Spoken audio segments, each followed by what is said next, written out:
গাজীপুর পত্রিকায় প্রায় 16 ঘন্টা পেরিয়ে গেল।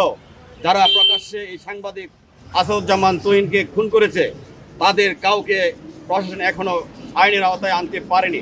আমরা শুনেছি একটা মামলা হয়েছে অজ্ঞাত ব্যক্তিদের আসামি করে, কিন্তু তার অগ্রগতি কি আমরা এখন আমাদেরকে ফলো আপ করা হয়নি। সপ্তাহের মধ্যে যদি তাদেরকে আইনের আওতায় না হয় এবং গ্রেপ্তার না করা হয়, আগামী সপ্তাহে আমরা রাজপথে বিক্ষোভ কর্মসূচি দেব এবং যতদিন না পর্যন্ত গ্রেপ্তার না হয়েছে আমাদের সেই বিক্ষোভ কর্মসূচি চলতেই থাকবে। আমরা যখন খবর পাই যে আমাদের চান্দনা চৌরাস্তায় সাংবাদিক তুহিনকে দুর্বৃত্তরা কুপিয়ে হত্যা করেছে, সঙ্গে সঙ্গে আমরা এবং ঊর্ধ্বতন স্যাররা ওখানে আমরা যাই। আমরা ওখানে গিয়ে তুহিনকে মৃত দেখতে পাই। তো পরবর্তীতে আমরা আমাদের তদন্তের প্রয়োজনে আশেপাশের সিসিটিভির ফুটেজ কালেক্ট করি। তো আসলে আমরা ওই সিসিটিভির ফুটেজে কালেক্ট করে আমরা যে জিনিসটি জানতে পারি সেটি হচ্ছে সিসিটিভির ফুটেজ আমাদেরকে যেই তথ্যগুলো দিয়েছে সেক্ষেত্রে একটি নারী একজন পুরুষের সাথে কোনো একটা বাকবিতণ্ডায় জড়িয়ে যায় রাস্তায়। সেই সময়ে ওই একটি পুরুষ ওই নারীকে আঘাত করে। ওই আঘাতের সাথে সাথেই ওই নারীর পূর্ব থেকে পরিচিত 4-5 জন সশস্ত্র, দ্যাট মিনস হাতে চাপাতি সহ এসে ওই পুরুষ ব্যক্তিটিকে উপর্যুপরি আঘাত করে। আঘাত করার এক পর্যায়ে ওই পুরুষটিকে আর সিনের ভিতরে পাওয়া যায় না।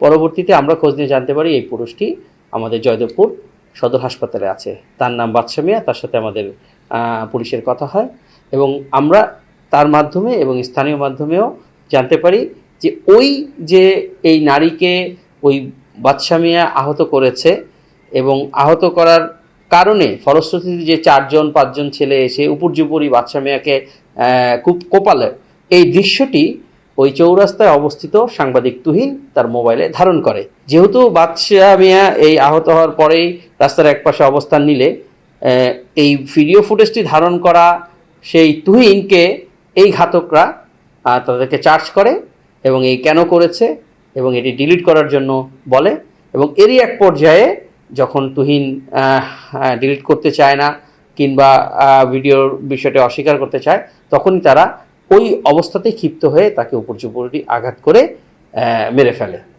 তো আসলে এখানে একটি নারী ঘটিত বিষয়কে কেন্দ্র করেই এই প্রথমে একটি আহতের ঘটনা এবং পরবর্তীতে একটি কুপিয়ে হত্যার ঘটনা ঘটেছে।